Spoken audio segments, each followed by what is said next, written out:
Le gendarme chinois de la lutte anticorruption a annoncé lundi qu'il avait lancé sa campagne Skynet contre les officiels chinois corrompus en 2015.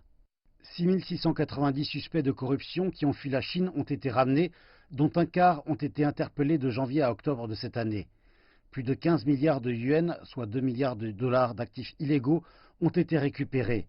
Et 60 des 100 fugitifs chinois accusés de prévarication, les plus recherchés, ont été capturés.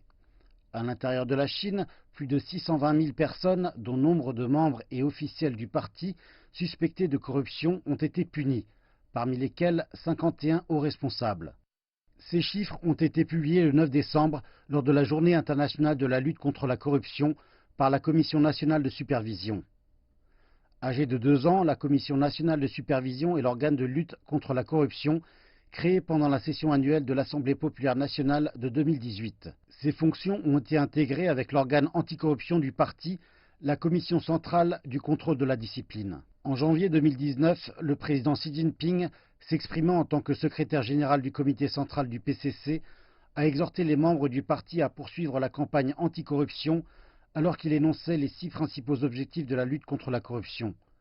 Ceux-ci incluent de sauvegarder les intérêts du peuple, de renforcer la discipline du parti et de rejeter l'hédonisme et l'extravagance.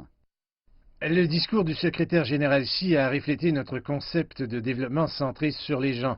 Nous allons résolument corriger ce que les Chinois refusent ou abhorrent. Nous allons faire notre priorité de nous attaquer aux malversations qui se passent dans l'environnement direct des gens. Sur l'indice de perception de la corruption de l'ONG Transparency International, la Chine est classée à 39 points sur 100.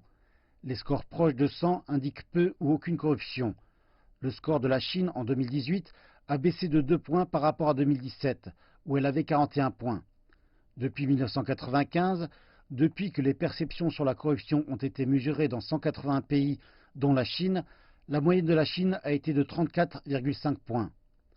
Dans la région Asie-Pacifique, les pays perçus comme propres sont la Nouvelle-Zélande avec un score de 87, suivi de Singapour et de l'Australie.